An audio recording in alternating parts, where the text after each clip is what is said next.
all is important to us.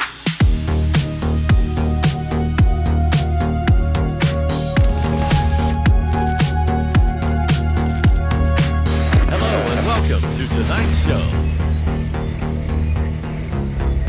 You've arrived at your destination. Connecting. Hi guys, welcome to Glitching the Code here on iconic.com. I'm here with my new friend Sandi Adams. We did an interview in the Deep Dive studio a couple of weeks ago, and you'll be seeing that. You'll either have seen that or you'll be seeing that over on iconic.com. So we won't repeat everything that's there because that really does deep dive into all of this content about Gender 21, the Earth Summit, Gender 2030, and all of Klaus Schwab's little plans. But we will briefly cover that in the first 10 minutes. Sandi, I had a great time chatting to you. It felt like my first kind of proper show. We had books out and we could see how they've written these things. And some of the stuff that you came out with, I didn't know most of it, or it solidified what I thought I knew, if that makes sense. Sometimes I need people who know the stuff better than me to kind of confirm what I think I know, if that makes sense. And you really did. And we're going to do a series together. I'm going to make that happen because this is the important stuff, and it really goes deep into the occult and the worship of Earth and how that's been used. So Sandi, thank you for joining me. Let's start with how this current situation came about, and maybe we can start with how they've used the 1930s idea of transhumanism and brought it up to date in sort of like in the Earth Summit, Morris Strong. How did this kind of first birth this ability to use our guilt and shame of how we might be destroying the Earth, and how have they weaponized that? Yeah, well, it's interesting because the Earth Summit was, obviously, it was held in Rio de Janeiro in 1992, and it was really it was a way that it was the means they chose to try and bring in global governance under the banner of the planet's dying and we've got to do something about the CO2 levels, and so really it was brought in to save Mother Earth, and that they talked about saving Mother Earth, saving Gaia, and this whole environmental movement was born again because it was born prior to that in the 1930s in Columbia University, where there was the technocracy movement of the 1930s, where there was this whole thing that they'd been through a terrible depression in the United States, and they needed they wanted to get rid of politicians basically, and the economy as it was, get away from the price-based economy and bring it into a carbon economy, just sort of an energy-based economy. And so I think what happened is Zbigniew Brzezinski saw this. He saw that this had already happened in the 1930s and thought, what a great way of bringing in global governance. Let's do it all again. And so they launched the Earth Summit, and they got 178 countries to agree to this system of sustainable development, they called it, of literally bringing in policies that would bring about the carbon economy. But prior to that, of course, all these billionaires who were involved in the Earth Summit had already invested in the carbon banks and the Chicago Climate Exchange and institutions like that, so they could make a big profit. And interestingly, most of a lot of the people involved in the Earth Summit were oil billionaires. You've got Maurice Strong, and you've got Al Gore, you've got all these people that had invested heavily in oil. So suddenly they were saying oil's really bad, you've got to invest in, and yet they carried on being oil magnets. That's really confused me, Sandi. I don't understand that, and it's confused a lot of people. So could you kind of explain why they would do that? Are they hedging their bets? Have they seen what's coming? I think they're just thoroughly dishonest. I think they, I think they know that the oil is actually, is infinite, and that they can carry on being oil billionaires. But at the same time, they can guilt trip the entire world into thinking that there's peak oil, because we did have the whole peak oil thing in the 80s, wasn't it? Peak oil happened, and interestingly enough, the chap that really went on and on about peak oil was M.K. Hubbert, who was studying at Columbia with the technocrats. And so I honestly believe that this is just billionaires being billionaires, just trying to make a fast buck on a big fat lie, basically. Yeah. So what is the carbon economy? How does that work? Well, in the way that they described it the best book to read on this is Technocracy Rising by Patrick Wood. It's an amazing book. I've got it here somewhere. Let's have a look. Where is it? I think I have it here. Amongst all this book here, Technocracy Rising by Patrick Wood. It is amazing. It tells you all about the technocracy movement of the 1930s, and he goes into in great detail of how the carbon economy was set to work in those days. And basically, you, instead of setting your price on with money, you actually, whatever product you've got to work out how much energy that product took to make. So you go back to the cotton fields. If you're buying a shirt, you go back to the cotton fields. Who picked the cotton? How much energy did it take to pick that cotton? And then how much energy did it take to turn it into a shirt? And then you've got the transport that takes it to the manufacturers, and then transport that takes it to whoever's making the shirts or selling the shirts, the retailers. And you work all that out.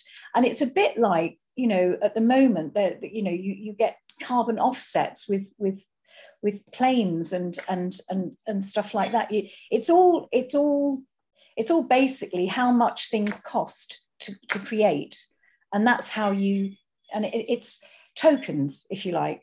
It's tokens. So it's carbon credits. Carbon credits. You trade carbon credits. And so they would.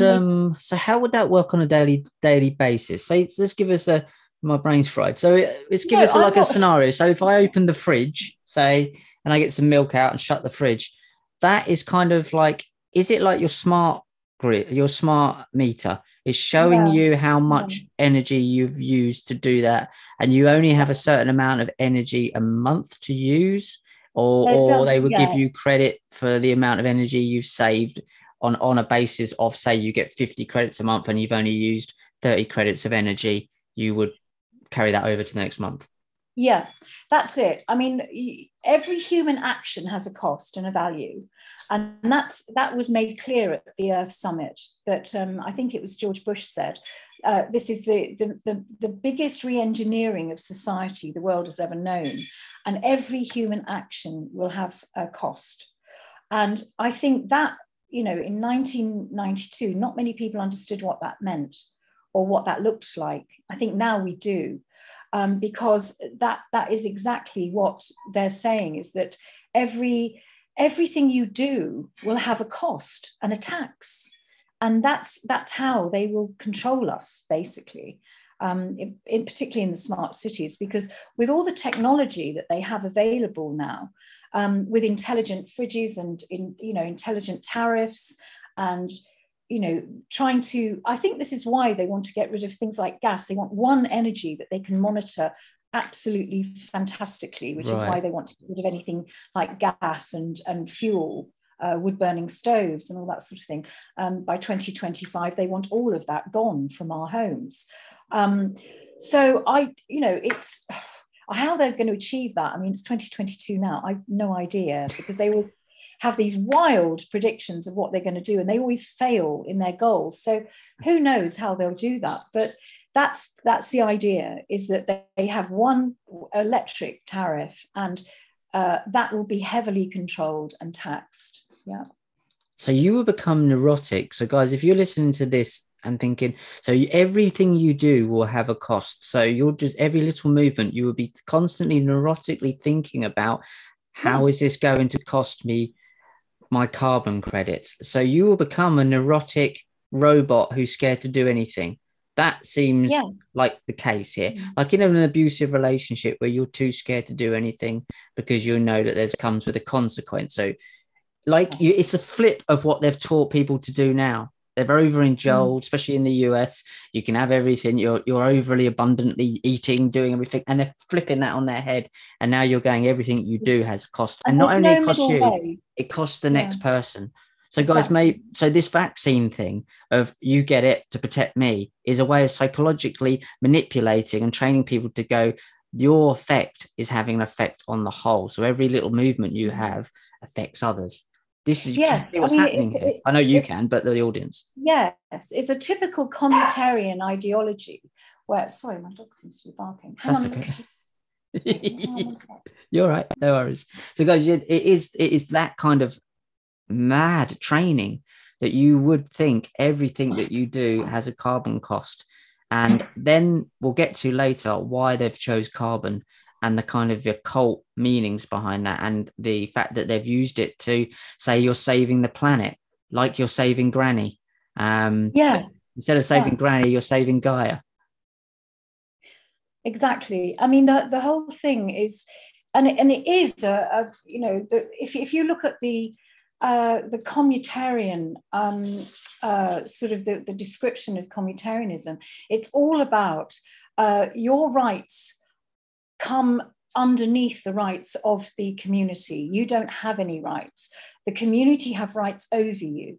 And this all sounds very worthy, but actually, it's very ill-defined, and it doesn't work for those in charge. If you like, the people that are imposing on this on everyone, they have a different set of rules, and so it's not for the greater good. It's actually for their good, for the good of the people that are going to make all the money out of all of this, and already have done. I mean, if you look at how the PPE and the vaccines, they've made fortunes on that, and the PCR tests, and it's just unbelievable. So all of this is not done for the greater good. It's done for the good of the corporations and the big boys. Yeah. So later on, I want to come to some of these little boys or big boys, whatever they want to call themselves, like the Rockefellers, the Rothschilds, and then even some of them, maybe the bloodlines that really sit behind them that people never talk about, that are really in the shadows. Guys, we still do have royalty, and we do have royalty bloodlines here. They've just sit in the shadows because they've realized it's easier for them to just sit behind a political system, and that's just theatre. So what I want to talk about now is let's just cover a little bit more of that. Maybe the Global Earth Summit, obviously they come up with these 17 goals and sustainable development. How does this work, and how does this fit into their plan to kind of make you feel guilty about killing the Earth, Gaia? Well, it's mainly, most of them concentrate on poverty and environmentalism, basically, and that is really what it's all about. It's about making everyone equally poor, and controlling all the resources. I mean, that's what the 17 goals, if you look behind them, they sound very worthy. There's all this inversion goes on, and it's all, we want to end poverty, and we want to end hunger, which is a feeling.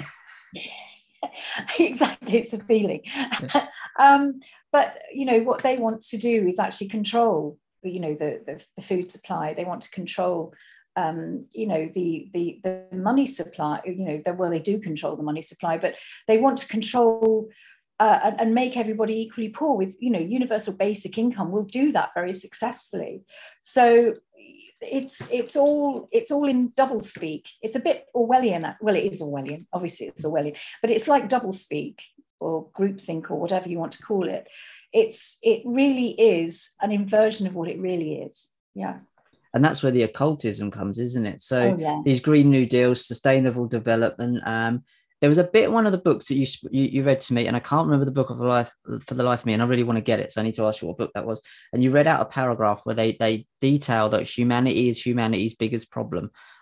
Can you kind of explain what that book that was from? Because that was from the first global revolution, and I think I've probably got. Have I got that quote here? I don't know whether I got it here in the hallway, but it basically what they were doing is, there were three main Club of Rome reports, which are think tanks really. The Club of Rome are great for chucking around ideas and coming up with solutions in their eyes for how to help humanity. And of course, it's not about helping humanity. And one of them was the final one was just before the Earth Summit in 1991. It was called The First Global Revolution, and it was written by Alexander King and Bertrand Schneider.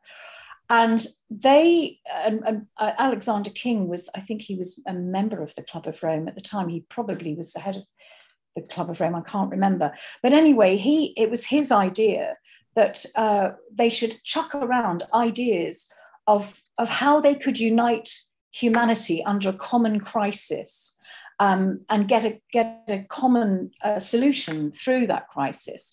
So they said, we thought about, famine, floods, global warming, earth, sort of tectonic plates and all this, earthquakes or whatever. And they said, and we thought global warming would fit the bill. I mean, literally, they were chucking around ideas of how can we create an enemy, because all the enemies had gone. I mean, the Second World War was over, the First World War was over, the Berlin Wall had come down a couple of years before in 1989. So they needed a common enemy, because globalists need enemies. Let's face it, to create fear, you need enemies. And they decided that the enemy that they had identified, the next enemy, would be humanity itself. And that quote actually says that. I mean, I could get it for you if you like, but we just spoke about it in the last one.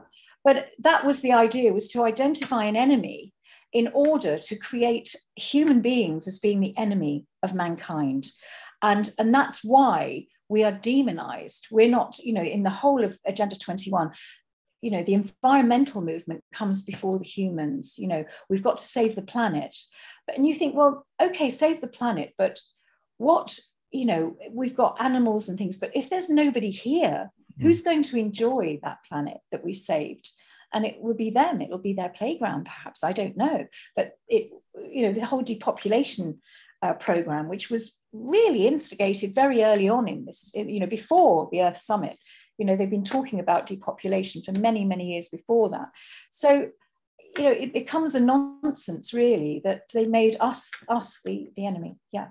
It's absurd when you look at the likes of Bill Gates and his connections to eugenics, and the fact he was raised in Planned Parenthood, which is a eugenics cult. Clearly, they've tried to cover that up when you go on their website. They basically say, no, we're not a eugenics cult. I was like, you did protest too much, quite frankly. But Bill Gates was. His dad was head of Planned Parenthood. He openly talks about being able to lower the number of people. Have you ever heard of this club? Because this brings up what I want to talk about, the Gaia stuff later, and it's connected to Oprah. Now, Oprah was pushing this woke agenda, this awakening agenda with the likes of some of these authors that she had on in the 90s, and that's when it started. But this club is called the Good Club. They're called the Good Club, and they want to save the world. Have you ever heard of this?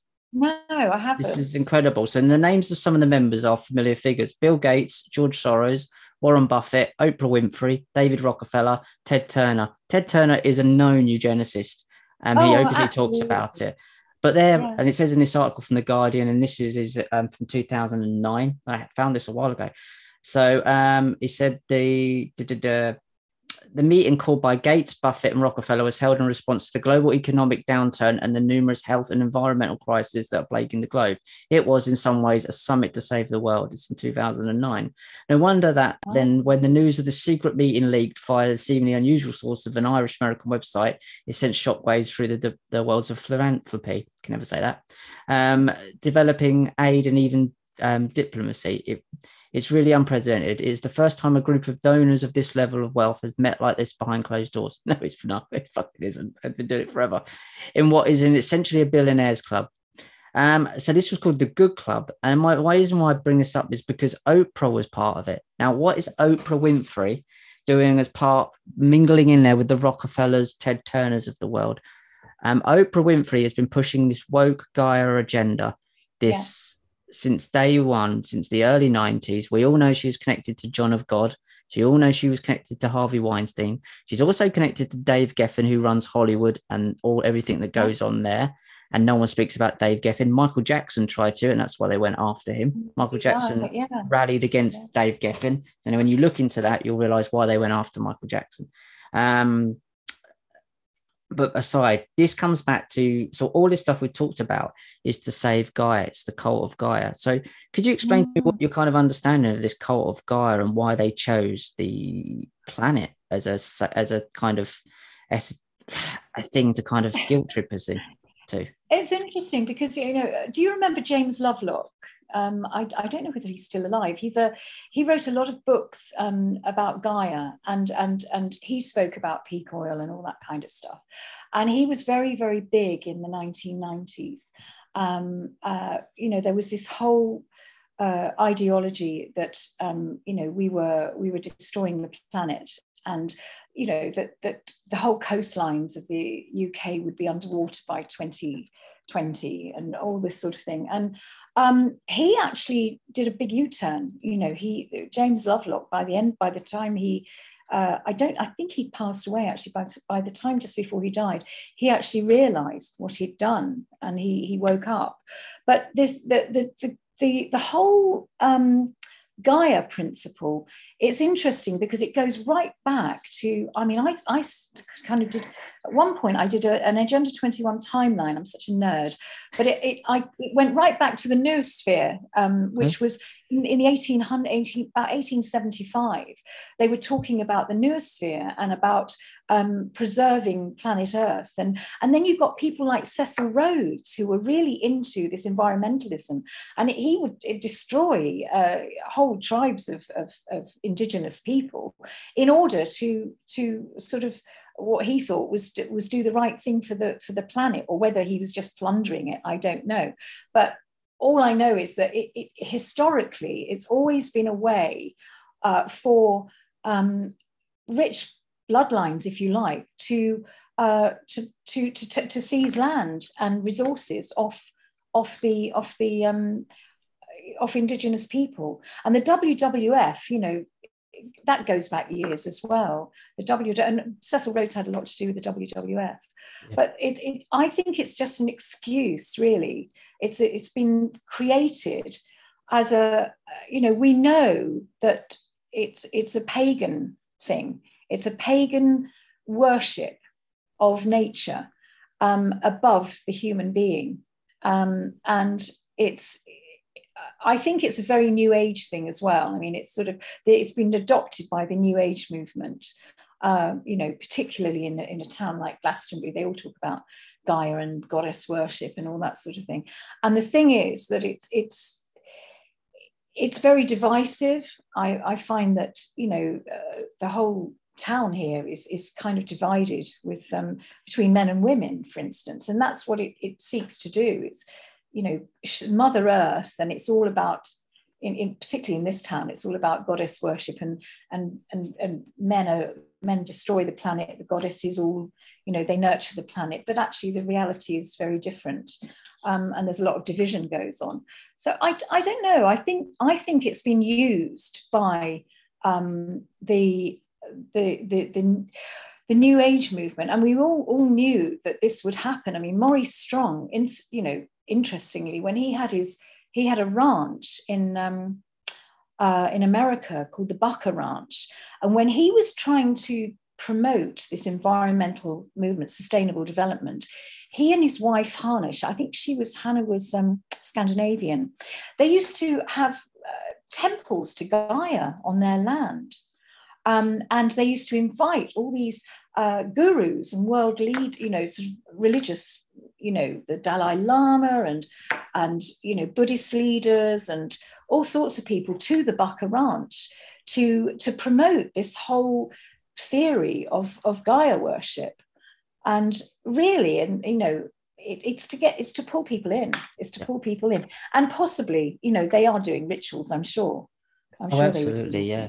I mean, people don't actually understand that. They don't get the occult backgrounds of these bloodline families. And that's one of, I think, the hardest things to get people across, because they say things like, why would they do that? Why would they do these things? Why would they, other than greed? And it goes deeper than greed. And I know we talk a lot about they want to make a lot of money, but it does go deeper than greed. They feel like that they are at the very top level, these bloodline families, that they have a right to rule, a divine right to rule, a bloodline right to rule that goes all the way back, from what I can tell, to Cain. Cain and Abel. Yeah. And I'm not saying Cain it and Abel. does. I'm saying they believe this. I'm saying I don't necessarily believe. I think they're mad, but they believe this. They believe that they have a divine right to rule. So the likes of the Rockefellers kind of sit in front. They're more public than the other bloodline, like these real bloodline families. The Rockefellers would have married into these bloodlines, by the way. The Rothschilds would have married into these bloodlines. They wouldn't have been part of the original bloodlines. They would have been allowed in. That's not a word. Allowed in to do a certain, play a certain part. Now, Rothschild means red shield. It's my view that that they are there to shield the rest of the families. They take a lot of the brunt so people don't look any further. But they are actually further up the chain than the Rockefellers. Let's talk about the Rockefellers, because they've got their hands in everything at the moment. And there also comes something called the Great Transition that people don't talk about. What is your kind of understanding of the Great Transition of the Rockefellers? The Great Transition is the Rockefeller Foundation's a version of the Great Reset, isn't it? It's but it's very shadowy. Not many people know about it. And to be honest, I haven't read an awful lot about it. I know it's there. I don't know if you have, but it's almost as though it's in the background waiting for, once the reset's in, that the transition will come in, because that's all about transhumanism, isn't it? I believe it's all about bringing in this whole thing. So they are, they do seem to be the people who are the face of the New World Order, if you like, the Rockefellers and the Rothschilds. But behind them are other families. You've got the Schiffs and the Warburgs, and as we know, the 13 bloodlines, isn't it? And you wonder how much they are being controlled as well. And it is interesting, because I was doing some research, really. I've done it the last few weeks about the Rockefeller Foundation. It was actually incorporated in 1913. And I can see that behind all of the shadowy organizations like the Trilateral Commission and the Council for Foreign Relations and the Bilderberg Group and the World Economic Forum, all of these have spun, even the United Nations itself, incorporated in 1948, all of these have sprung really from the Rockefeller Foundation. They've all sort of just literally mushroomed up in a chronological order from that. So I think, obviously the bloodlines are behind them, but they are the face of it. And they seem quite comfortable being the face. They're very, you can look at all their documents, the 2010 lockstep documents, all of that. They're very in your face, and they don't hide anything at all. So maybe they're the ones that are supposed to be there as the front men, I don't know. But that's the way it looks to me anyway. Yeah. Same here. One thing I found was really odd that Rockefellers were part of and assisted with the initial kind of setting up of Alcoholics Anonymous, and they had the Friends of the Rockefellers. Now, what better place to find out dirty little secrets about people than an alcoholics 12-step meeting, or a 12-step meeting for drug addicts. That's where people openly talk in the safe space. And guys, these people do these things, and they did fund the initial startup of Alcoholics Anonymous, which has done incredible work. I'm not knocking what they're doing at all. I just think it's an interesting point to see how far-reaching these families go. You mentioned something earlier I just want to come back to before I forget. You mentioned that they needed a baddie, an enemy. Yeah. That's the word. Baddie is what my son might say. An enemy, and you said it's humanity itself. But another enemy I think is being set up behind this, and it's by Elon Musk. Elon Musk keeps coming out and keeps saying that AI is going to take over humanity if we don't level up and become part of it. Now, I think that's a little drop in the ocean for the future to say that if the Gaia thing, the humanity climate change thing falls on its ass, next it will be technology will be the enemy. Oh, yeah, perhaps. That's interesting. Well, you see, the thing is the whole idea is that they merge us with the AI. So in a way, both of us become the enemy, because they really do. I mean, it's transhumanism is merging the flesh with the machine, literally. And Elon Musk talks about this, doesn't he? And so does Klaus Schwab. So either way we lose. whether it's whether it's us or the AI, if we're merged with it, then it's the same thing. And maybe that's what they're setting the human race up for. I don't know.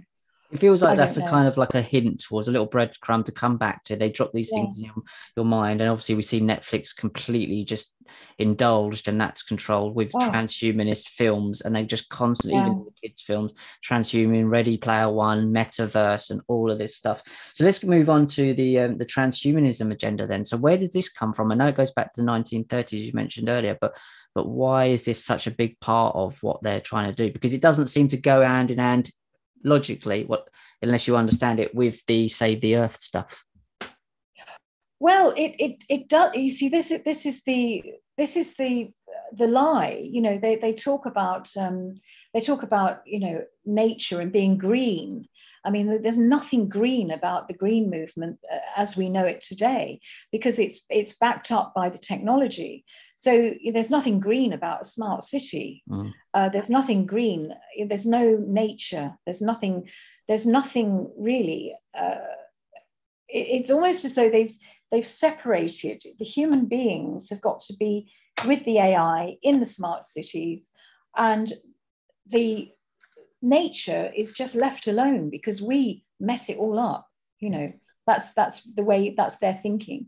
And when I read the Global Diversity Assessment, that great big book, there was so much about, we've got to have the human settlement zones and the corridors in between, because people cannot be in nature because they mess it, basically we've destroyed it.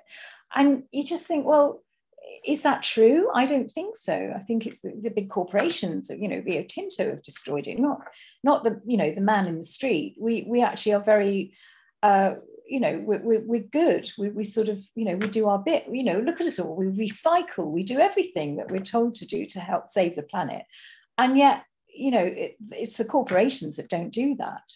So it's a nonsense. I mean, the whole technocratic agenda, there's nothing green about it, and nothing. It's anti-nature. It's anti-human. There's nothing really other than progressing this AI agenda, which you wonder where that comes from. I mean, I look at it and I think, well, anybody that has any sort of seed of humanity would not be thinking of an agenda like that.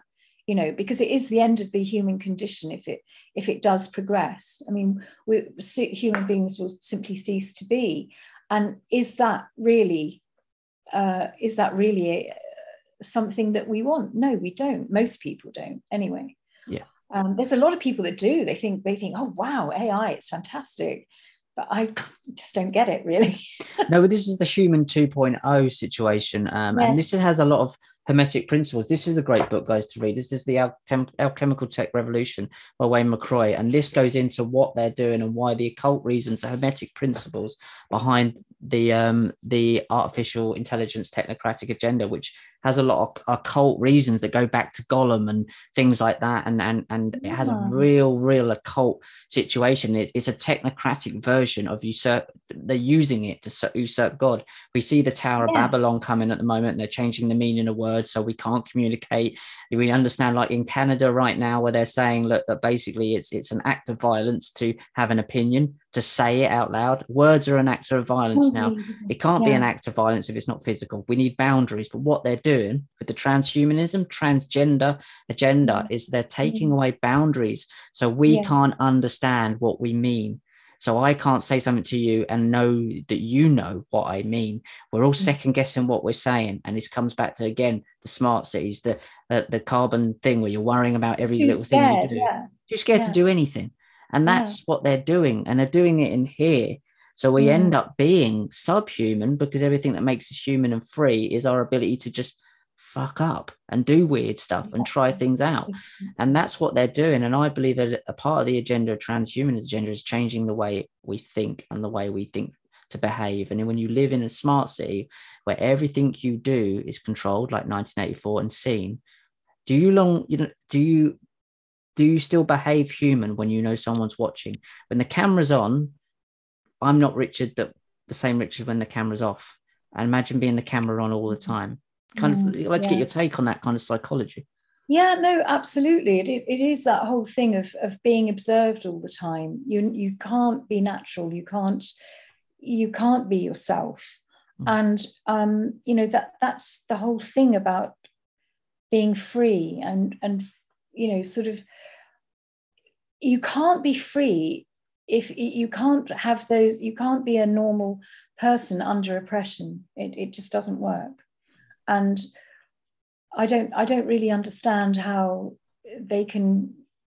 I suppose they're just doing it because they don't really care. They just want us to be oppressed. But the whole what's going on with the truckers is extraordinary.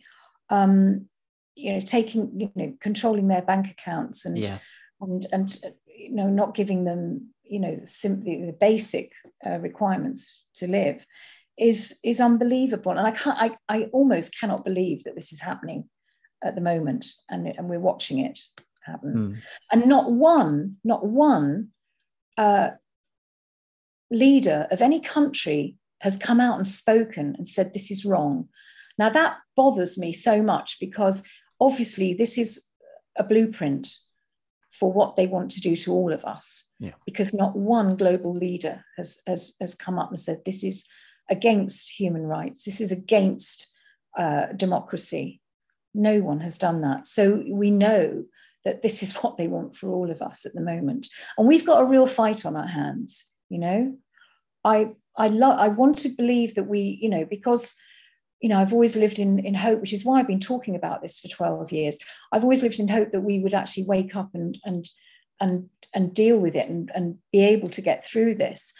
We've got a challenge on our hands, because what they want is us to just buckle under and do as we're told, Yeah, there's a couple of things there where you said that there's no other world leaders that have spoken out. And I also want to come back to the cashless society thing later on, because that just, if anyone thinks that Bitcoin's going to save you, I think you've just been proved that you were pissing in the wrong bucket, because that's ridiculous. As soon as they turn the internet off, your currency is no longer anything. It is nothing.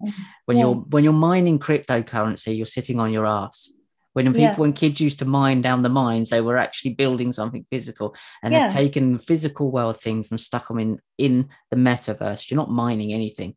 You're not doing anything. It's the thought that you're doing stuff. But that just, I'll leave that aside a minute, because we'll come back to cryptocurrencies later and why it's such a bad idea to have a cashless society.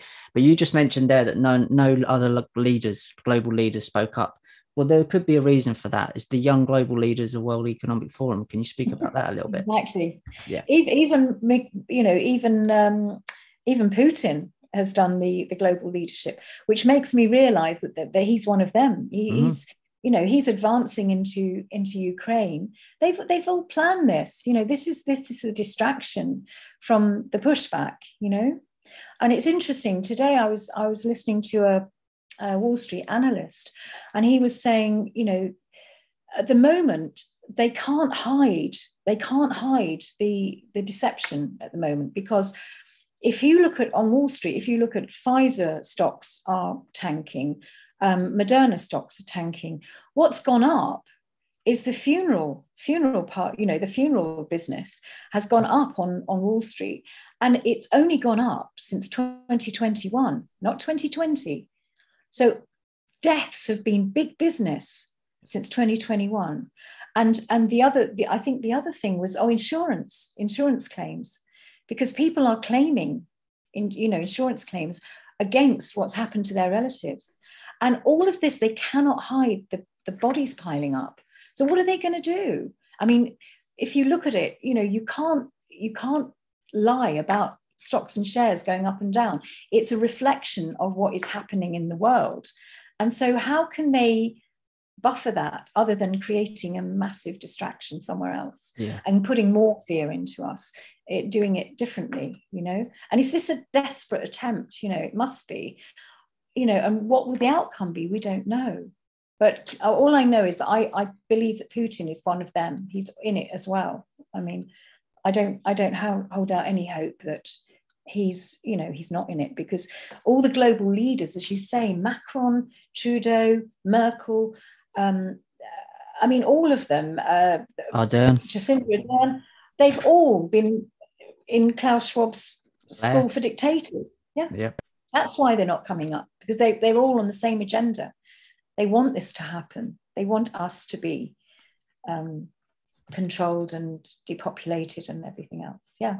It's incredible to watch, isn't it, how this is rolled out? I mean, I do think they've gone too fast, too quick, too soon. I do think they've completely cocked this up, and they know it. And something panicked them about 6 weeks ago, 2 months ago, in the UK, when they were trying to push out the Omicron thing. That fell on its bum. And then they tried to convince us that the global warming was going to come. And I was in the train station in Derby and started to see the climate change. Sorry, it's called climate change now. Our notices on the wall, and they were gone quick as well. And they tried it. They tried to say someone died in, I think it was New Zealand, a woman of climate change. People just laughed it off. At the COP2, people just laughed it off. So they realised that weren't going to work either. So they're panicking. Of course they're panicking, and they're looking stupid for doing so. But the problem is, me and you understand, like you to a much greater degree than I do, understand what's going on here and who these people are. But people in Maine, the general public have no idea what any of this is going on. We live in a different world today. Do they wander around and think, I don't take masks off? Boris said this today. They have no idea. How frustrating is that for you? I know I find it absurdly funny, but maybe that's my coping mechanism. Because it's mental. We live in the insane asylum, and we're not insane. And we have to wander around going, fucking hell, none of them have got any jackets on. And yet we're the ones that people call crazies, Yeah, they can say what they like. I don't take any of their judgments. If I know what they are, and as far as I'm concerned, you can say what you like about me. I don't care. I don't put your level of your level of labeling me as any esteem at all. So you don't know what I know, and you haven't done the research. So as far as I'm concerned, unless you can come to me with some research and sit down and talk about this stuff. If you don't know what the Agenda 21 is, you don't know what the World Economic Forum is, you don't know what the Project for New American Century is, you don't know what the Bilderberg Group is, you don't know what Lockstep is, you don't know what not even the New World Order, because people all know that. If you don't know what smart grid is, you don't know what the Rockefellers are, you don't know who Bill Gates is, you don't know Planned Parenthood, if you don't know all of this stuff, and I can go on and on and on and on. If you haven't researched any of this stuff, then you don't have a leg to stand on with me. I don't. You need to know this stuff to be able to converse about it. This is the stuff that we've spent years, almost a decade myself, looking into, and I'm still learning stuff every day. But I see the patterns of behavior of this cult. I just want to come back to Columbian University, because you mentioned Schwab there, and that's where Soros, Schwab, what was going on there? Because it seemed a lot of incubated the thought process, the ideology. Yeah, right up to sort of probably present day. I don't know, because I don't know who's going through Columbia right now, but you can bet some of those global leaders are there. But Columbia University, that's where the technocracy movement of the 1930s started, with the political scientists at that time, and the technical sort of social scientists and engineers and technocrats sort of put their heads together in a facility at Columbia University to try and figure out this carbon economy. And it's interesting because they shared a facility there with IBM in the 1930s, very early computer, sort of technology. And it is interesting that IBM then, during the war, got involved with the punch card system of categorizing different ethnic, minorities, in order to round them up into the camps. And it was a punch, it's that punch card system called the Hollerith system, because IBM bought it off Hollerith, who was a guy involved in the census of the 1930s. And he devised this system of categorizing people. So by whenever the census was in Germany, every single person was able to be categorized. So they knew who they were and who they would come for to put them into the camps. Whether sounds like a digital ID system. Yeah, all of that. So it is interesting. Anyway, that aside, so that all the technocrats were mixing with the IBM people and coming up with ideas, and then the technocracy movement in the 1930s got kind of shelved because of World War II, and it was Zbigniew Brzezinski, who also was at Columbia University. So Schwab, Brzezinski, Kissinger. Who else was there? There's quite a few of the big movers and shakers were. That's it. Amitai Etzioni, the communitarian guy who devised the whole communitarian system to kind of push forward this agenda, this weird sort of ideology of, communist in methodology, but in ideology. No, that's it. Sorry, capitalist in methodology, but communist in ideology. He was at Columbia University as well. So they've all been there cooking up a storm, really, in Columbia University. And, you'll look at Klaus Schwab's, his CV, and he was there for quite a while with all these others like, Soros and all that lot. They were there cooking up this whole thing. This political, if you like, they were political scientists, and they were trying to figure out a way that they could steer humanity into this, whatever's happening now. It's incredible, isn't it, to look back, IBM, this connection to Bill Gates. Also, I've just found out Warren Buffett was there, obviously, and also Barack Obama. That's it, Barack Obama. They've all been through Columbia. Or Barry, as he's really called. Old Barry Obama. Chelsea Clinton went as well. Yeah. So there's quite a lot there that, a lot of famous singers for some reason, but also they're the political names that I can find. But IBM, you mentioned there, IBM, a lot of the board members of IBM were very close to Bill Gates' mother. Bill Gates' mother sourced the initial funding for Microsoft from the board members of IBM. So that shows you there that the connection from IBM basically seed funded Microsoft into existence. So it was always in control of Microsoft from day one. And Bill Gates obviously is connected to Planned Parenthood and eugenicists, and these connections just go on and on, don't they? They never stop. And it's a very small group of people, and these are the surface level people. These are the it is, again, it's like it's like family bloodlines. When you look at all that, you realize that Klaus Schwab's father was an engineer, and with I think he had a engineering company called Escher Miss or something like that in Ravensburg. Now Ravensburg was all part of the, it was a place where they were using not child labor, but slave labor in the factories then. And he actually progressed the Nazi war effort, So I can't remember his name. I think his name was, I can't remember now. His name's gone out of my head, but Klaus Schwab's father. And, he got involved also in trying to develop nuclear technology in the apartheid regime in South Africa in the 1960s. So they're not ethical people. They've these bloodlines go way back, They do. I mean, Bill Gates, there's a lot about a great kind of, I think he was a distant ancestor of Bill Gates, and he found a land. He was a pirate basically, and he came across a land that he took over and proclaimed to be owned, and he became the mayor of this new part of, I think it was America, new part of, what was it, New Zealand? If you look into it, guys, you'll find, I can't remember off the top of my head, but this goes back hundreds of years. So it was a couple of hundred years ago. It was a distant ancestor. So the Gates family were part of this kind of bloodline for a very, very long time. So he went there, and you don't just turn up and go, we'll have this bit of land. These people had power for a very long time. So the Gates family were stealing land hundreds of years ago, and as doing grabbing. The same now, land grabbing. It doesn't change. They do exactly the same things 100 years ago of this stuff. He even has a patent out on a bit of technology that basically can turn you into a rat on a wheel. It's 666 is 060606 is the bit of tech. I'm sure you know about this. And it turns you on a rat on a wheel mining Bitcoin for them.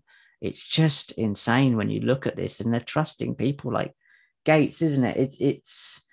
It's really, really weird. You said something in the interview, guys. Go and check out the interview on Iconic that we did together. But you talked about the smart city that you set up in the 90s, and you were working on this mini smart city when you start to realize, hang on a minute, there's something going on. I love that little story because it was like, this is how far it goes back. And you were incubating a tiny little smart city. Can you just talk about that briefly? Well, I didn't intend to work for the big corporations that seem to be the bad guys now. But I fell into it because I was very naive. I went to art school. I studied theatre design, and I worked in theatre, and I loved working in theatre. I used to paint big backdrops and stuff. So I got into set design, and in the I suppose it must have been the early 90s.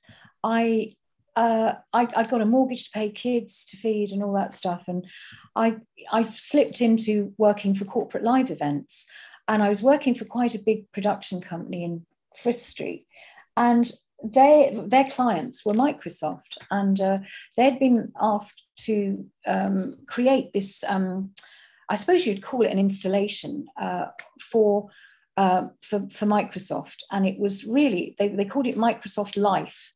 And it had to be an intelligent London square. And so we had to create this London square. And I was in charge of basically everything, creating it, finding the location and we found a disused school and we turned it into a London square. And I put all I put the railings in and the trees and there's grass and the benches and all the street furniture. And then around it was school buildings, which we turned into a cafe, a business, a house. And I can't remember. Oh, and there was obviously a delegates centre where all the delegates would come to buy the software. And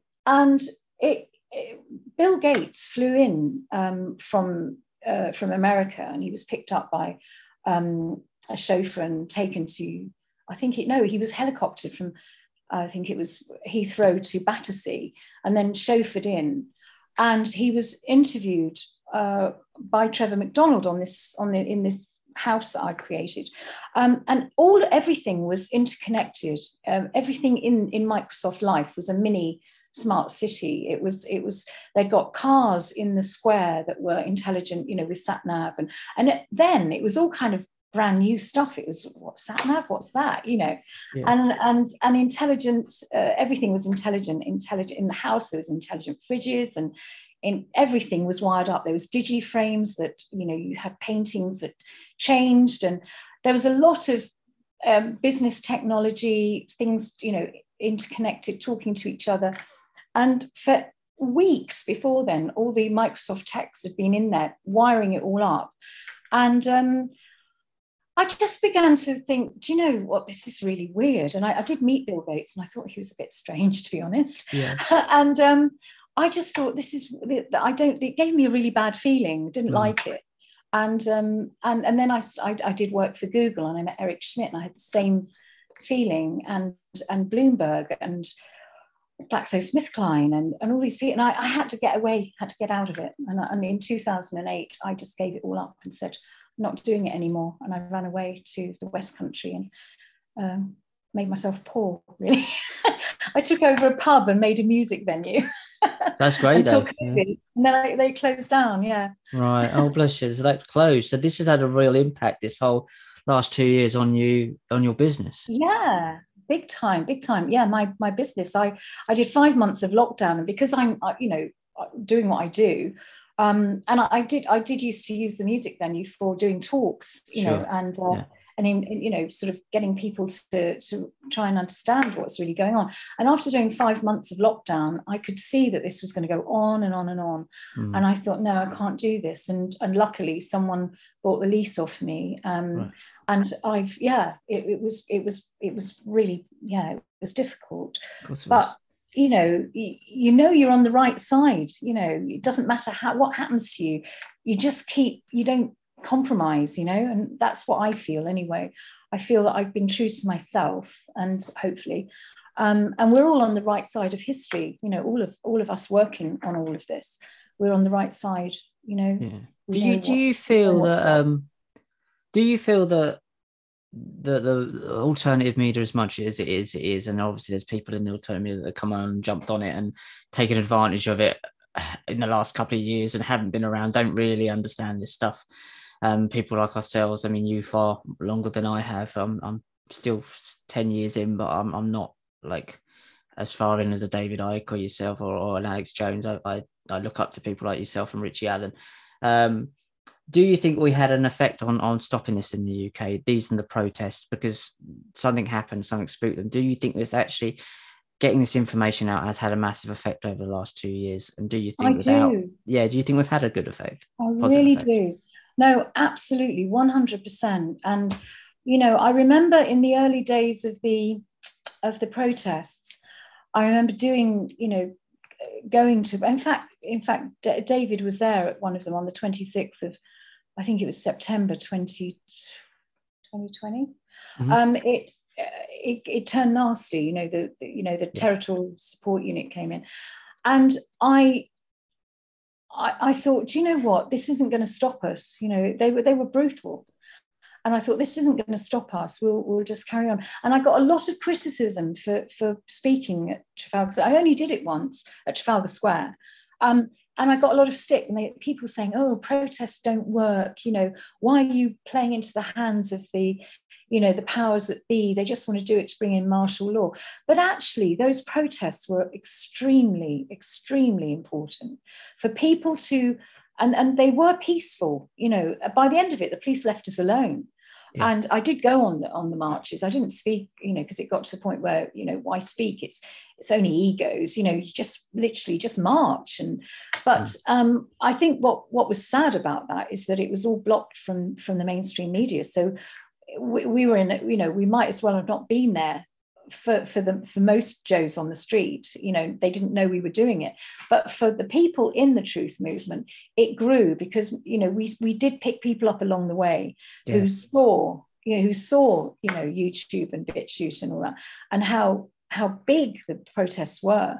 And it makes people realize that they're not alone. And I think that's really important. I think that just to see how they sprang up elsewhere around the world, everywhere around the world, then I don't think anyone can deny how much of an effect they had. The UK was the biggest and the quickest, and then it sprung up everywhere, and hundreds of thousands, millions of people across the world made a huge difference, the difference, in my opinion. And I never went to one of these things. I've got a little boy, couldn't get to them, but I should have done, and I need to go to one. And that's something don't beat yourself up. No, I do. If I can, I do my work. I do my bit here, trying to get the information across, learning this stuff and doing the interviews. But I need to get to these things. I'm quite a kind of, I'm not a big crowds person, but I need to go. But these things made a huge difference. They really did. And you can see how they changed around the world. The same way these truckers' convoys have changed around the world. We have an ability, and there is a source here where we see things working and they happen elsewhere. And I think that's a connection that doesn't come through the internet. I think that's a connection on a soul level, if you want my deep and level opinion. There's something being done. People getting together and supporting each other in the hundreds of thousands, it can't do any harm. So people that were saying that they weren't doing anything, it's utterly nonsense. It's clear that it did. It's clear in Austria, they're rolling back stuff. Clear in New Zealand, they're rolling back stuff.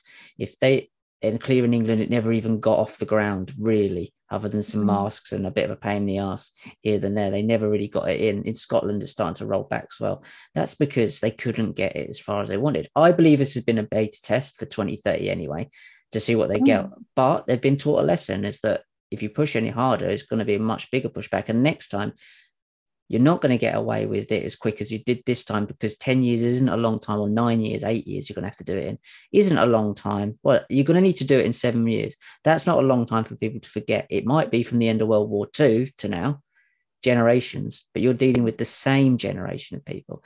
And I believe they've made a massive fuck up here by going too fast, too quick, too soon. And we're not going to see that maybe play out until they try it again.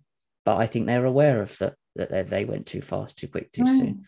And I think they're frightened. What do you think they're kind of where they're at now with this? Because we see the distraction in Ukraine, but where do you think they're going next? Because a lot of people are like, okay, what next? We're ready. We're in the corner. We've fought our way out. But, you know, like an abuse victim, we're still on edge. We're still waiting for the next punch. Yeah. We've got the adrenaline going, and it is. Do you know, it's difficult to know what they're going to do next. I mean, I don't know. At first, I thought they were going to throw another virus or, fake virus at us. They kept talking about, Ebola and Marburg or whatever it's called. But that nobody would fall for that now. They've almost done the whole. This is burnt out, I believe, unless they're not going to release something that they can't control.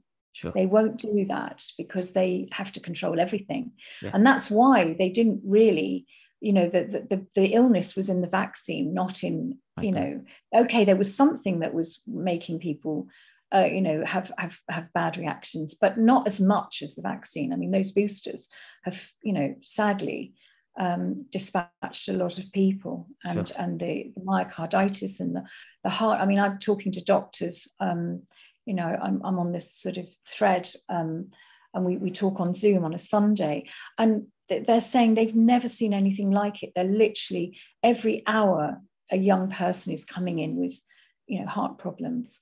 So there's something so hideous in that booster. Oh, well, you should say that. I got a letter from Great Ormond Street where I was at as a kid. I don't interrupt you, but it's pointing on this part. On the back of the letter, it said, if you're, I've got it on my phone somewhere and I can't remember. It was something about if your child has a heart attack, you don't have much time to react. Your child has a heart attack. But what made me even more sick, exactly. Yeah. That's normal, is it? And it was on the back of Great Ormond Street, a letter from Great Ormond Street. That kind of that did upset me, and on many levels, because that's terrifying parents. And you're normalizing something that is an effect from the jabs. That. Unbelievable. I mean, it breaks your heart, actually, that children have been subjected to this, and we don't know. How. I know it's bad, but it's going to get worse. It's a tough one. And what can they do apart from create World War III? I don't know. I don't know what they're going to do next, because if Putin is in this, which I believe he is, what could be worse than World War III? And will they use that to just cover it all up and get what they want through some other means, some other sort of I don't see how they get to the technocratic world. We've got about 10 minutes. I wanted to just show you this to prove you guys this is what I got through. I don't know if you can see that, but that is what I got through. So can you read that? It says, when your child has a heart attack, the one thing you don't have is time. That's on the back of the Great Ormond. Why would your child have a heart attack? On the back of the Great Ormond Street letter. I'm absolutely appalled by that. Unbelievable. And that's going out, and there will be that will be on buses. That will be on underground. That will be on the bus stops. That's the sort of shit that we're dealing with. And then you get Prince Harry coming out saying you need to get regular HIV tests. Now, what could possibly make your immune system collapse? I wonder. I mean, I'm scratching my head. I mean, 1 minute they're saying, get the booster. And it's, oh, by the way, get an HIV test. Go figure. Why? What? Why? And that there's something pretty hideous in that's depressing everybody's immune systems, and that it's been designed to do so. And this is what Fauci was doing, with the AZT vaccine in 1980, whatever. That it's just that same scenario playing out again, and it's wicked. It's beyond wicked, because they won't call it AIDS, but they'll say it's immune deficiency, which is what AIDS is. They'll call it something else. And this is why this is a death cult. And you mentioned the word, David's talked about it. You mentioned that actual term when we did the interview for Iconic, which you guys can watch on iconic.com either this week or it's out already. Depends when I put this one out. But you mentioned a death cult, and it comes back to the Gaia thing, and I'll loop back round to their occult beliefs. This is a death cult, isn't it? You mentioned Fauci there. He's a Jesuit. We know that the Jesuit connections. Yeah. It's a blood sacrifice of human beings and children. And, people think you're mad when you talk about the cult, but the paganism, as we know, the whole Canaanite thing was all about blood sacrifice, and that's the way they appeased, their gods, if you like.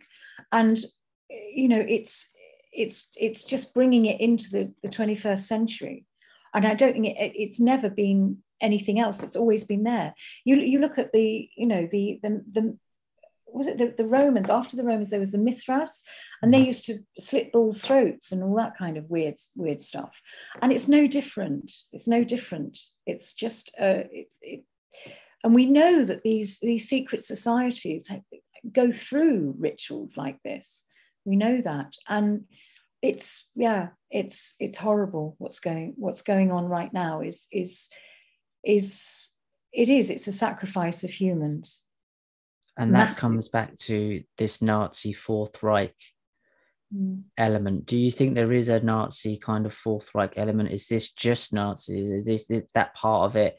Are they still with us now? I know I've got Jim Miles, the Fourth Reich, the Rise of the Fourth Reich book here, and I know he had connections obviously to other things that people have said a lot about, as they always do in this in the alternative media. They label this and label that, why you can't trust this person, that person. But if you look at the information in there, I wanted to interview a guy, and sadly he passed. That, to me, makes it quite clear that the Fourth Reich, the Nazis never went away. No, they didn't. I mean, it pains me because my father, bless him, he fought the Second World War. He was a squadron leader, and I looked to him as a bit of a hero when I was a kid. He saved us from tyranny. And he went to his grave thinking that we'd won the war, and we didn't. It carried on sort of underground, through Operation Paperclip. All of that, the scientists, the people that died, that were hanged in the Nuremberg trials.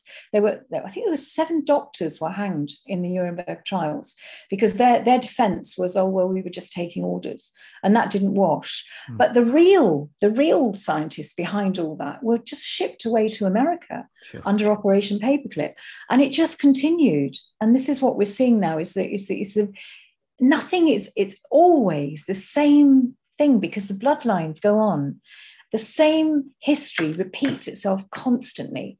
And the only way it won't is our raising of our own consciousness on all of this. And not in a Gaia way, not in a New Age way, but on a soul level of us actually understanding that understanding what's really, really going on with these bloodlines and with these rituals and with, the sacrificing of humanity. The only way that it will stop is when we all literally wake up and realize what's going on and stand up against it. And people are doing it, people are doing it. But yes, it's that the Nazis never went away. We didn't win the war. We were just made to think we did, Yeah. It's a shame. We won the battle, but we didn't win the war. We won the battle on the surface, in a sense, or we just pushed it further back down the line. And I think we could look at that. So let's take that as an example of what's happened here. I believe that we've won this little battle, or at least we've blockaded it. But they're still there. They're still with us. Do you see, as in the sense of those 7, I believe you said, Nazi scientists that got thrown under the bus there? We're going to see these young global leaders. They're the sacrificial lambs here for this, if this goes tits up.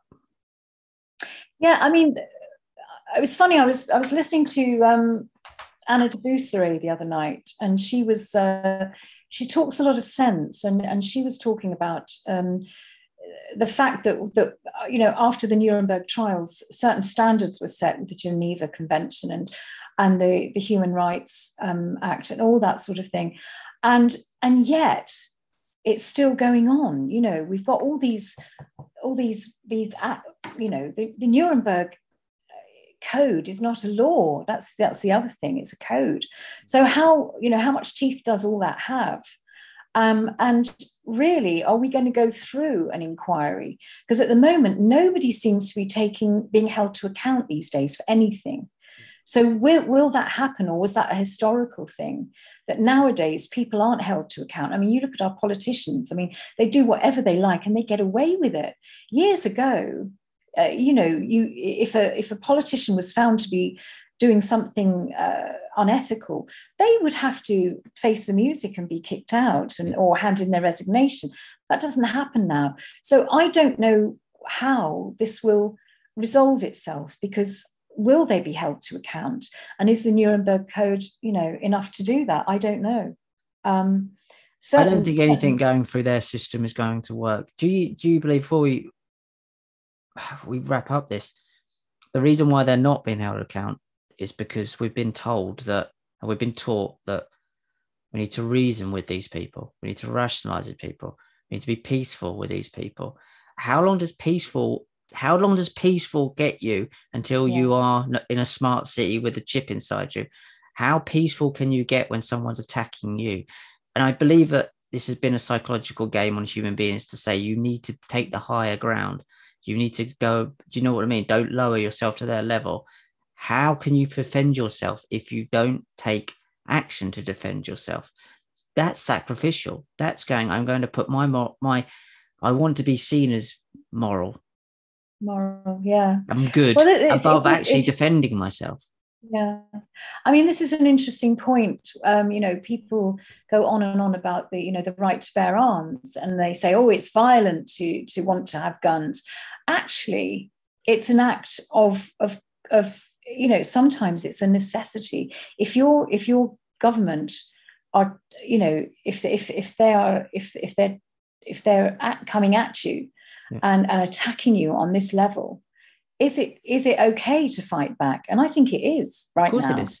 Yeah. And I think, the trouble is that what will happen is these truckers, they've got, they could get guns. They probably have got guns. And if they use them, it would then be turned against them. Do you see what I mean? Because of the propaganda. It'd be, they pulled the guns first, which isn't true.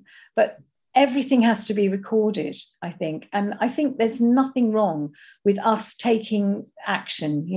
I mean, that sounds inciting to violence. No, but this is what I'm saying. So when we say these things that are actually like self-defense, we are automatically programmed to go, now I feel like I'm inciting violence. You're inciting self-protection. That's not inciting violence. That really, really isn't. And we need to get to the level where we go, we take that back and go, okay, here's my boundary. And if you cross this boundary, then this is what I'm going to have to do. And there's no back. And it comes back to transhumanism. It comes back to the greater good. And it comes back to taking your vaccine to save somewhere else. Where is your boundary, your self-protection? And do you see what I'm saying? So this is all in your mind of no longer are you important.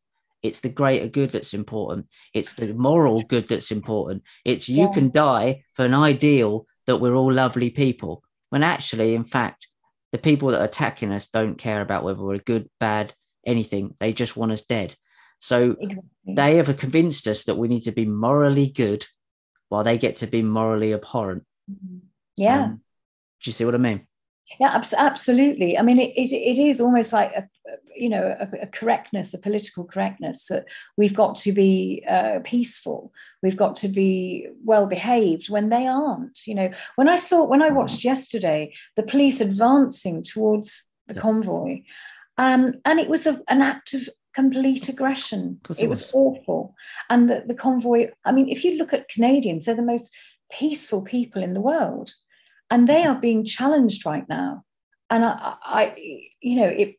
it's a heartbreaking thing to watch those people being attacked on such on multiple levels. It's awful. Yeah. And I really hope what they need is the Canadian people to get behind them. All of them, and then they'd have something to worry about, those police, and maybe the police would actually then think, well, do you know what? We're with you. And that would be the win. But that's what really has to happen, is the military and the police have to get on the side of the people who they are there at the end of the day to protect. I forgot that's where the money comes in. That's where imagine how bad it would be if you had a social credit system, a social credit score and they're doing that in Canada, that if you went and supported them, your money would be cut off. Yeah. This is the problem. This is the issue that they're having over there. And this is a great example of why we can never allow this to happen anywhere in the world. Absolutely.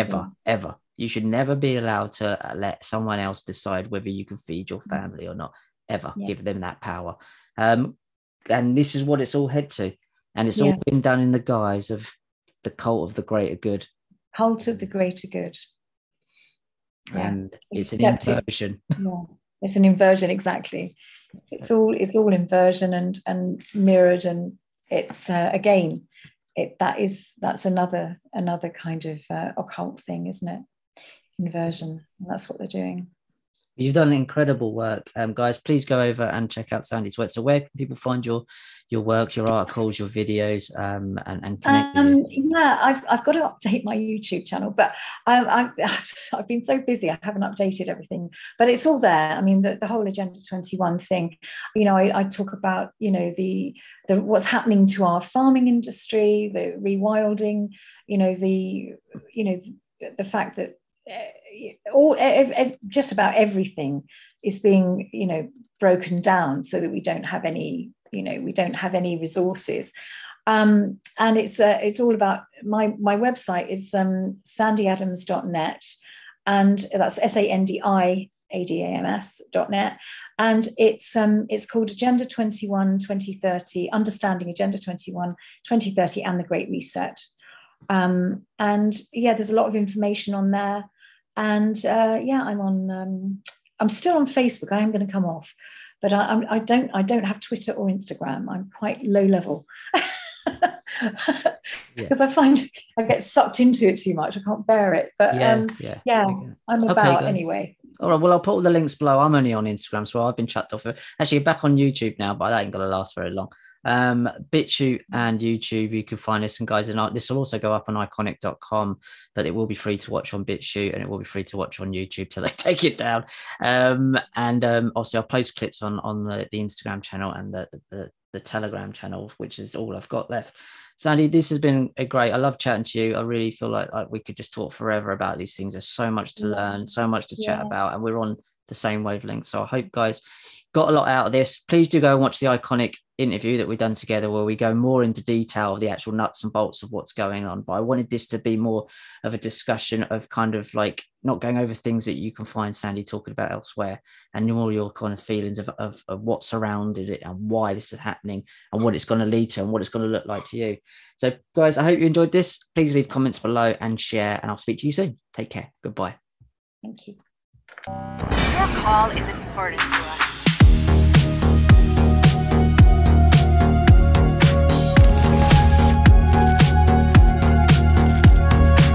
Hello and welcome to tonight's show. You've arrived at your destination. Connecting.